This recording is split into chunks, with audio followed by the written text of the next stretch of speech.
Okay, welcome back everyone. So we were able to use a bash script to install our web server.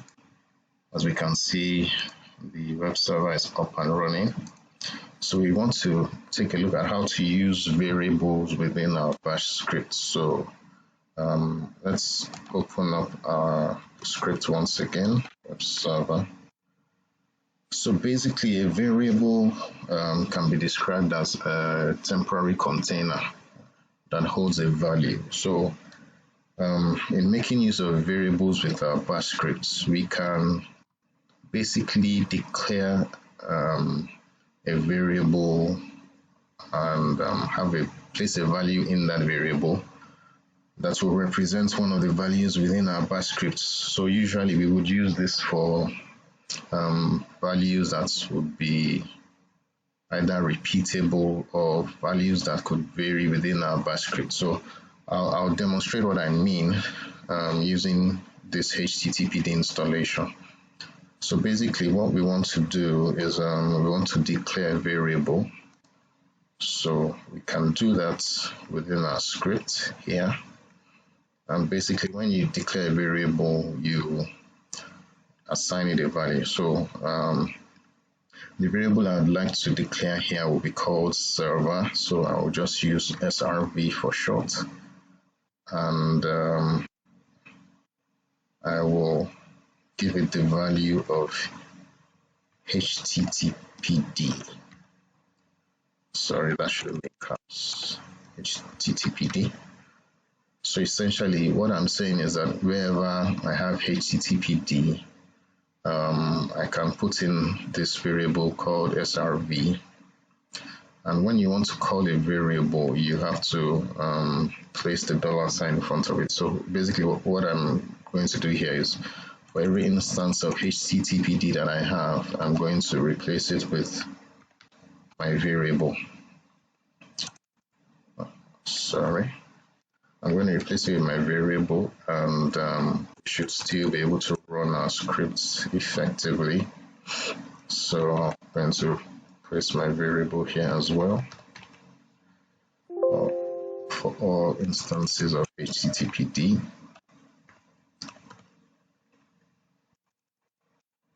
And one more time. So we've basically altered our bash script to use a variable that represents HTTPD.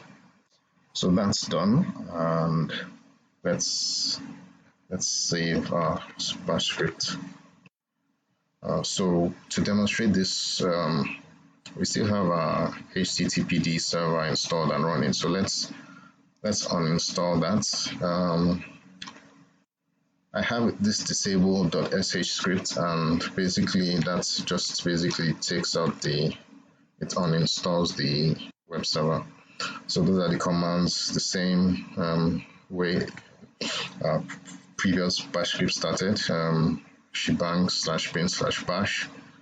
I'm going to stop. The first command is to stop the HTTPD server. The second command is to remove the files within the var.html folder, and then to remove the HTTPD. So let's run the disable script the same way we ran the web server script. That should uninstall our web server complete.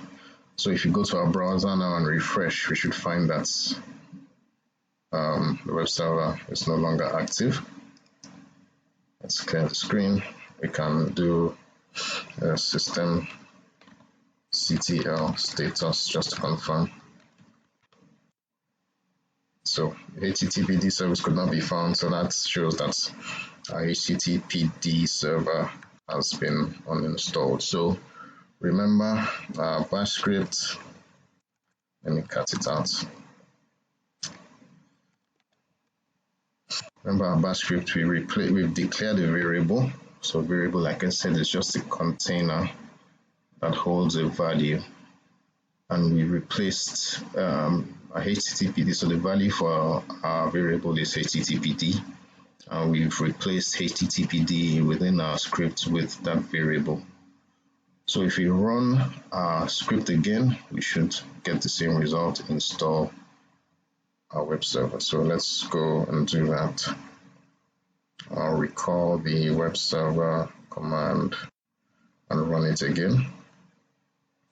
And as we can see, it's running the same commands, installing our web server, and we should get the same results. But in this case, we just use the variable instead of.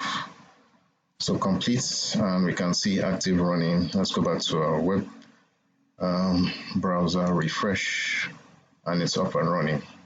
So now I'd like to demonstrate where this will be useful. So let's say we want to install another type of server, not HTTPD.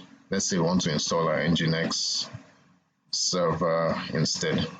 So we go back into our script, right? And so this variable where we've declared HTTPD, let's edit it and let's instead give the variable the value of Nginx. That's Nginx is another type of web server. So we've replaced HTTPD with Nginx. That's all we need to do. Let's save our file again. Now we'd like to, because we already have HTTPD running, let's uninstall it like we did previously with our disable script. So let's run our disable script. Take out the web HTTPD server. That's complete. Refresh our browser. So we can see that the HTTPD server has been uninstalled.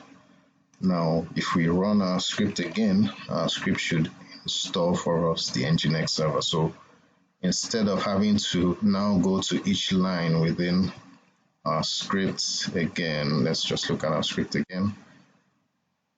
Just had to change the variable value in one place, just where we declared the variable, and that will enable, that has taken care of all the instances where that variable value is needed in our script. So let's check out of here once again, and let's run our script, and that should install for us the Nginx server. So here we go. Script is running again, but this time it's installing. And here we go. So here we can see Nginx service active and running. And if we go to our browser and refresh again, you can see that this is a different web page for our Nginx server. And that's how we, make use of variables within our bash scripts. It just saves us the time. Once we declare a variable, we can go in and change the value of the variable. The variable just holds a temporary value. We can go in anytime and change the value to give us desired results. So that is variables in bash scripts. Just something I learned in the past week. I hope we enjoyed the video. Please feel free once again to comment, critique, and share any helpful tips. So we will do one more video to show how we can make use of arguments in our bash scripts. So thank you for watching, everyone. Take care.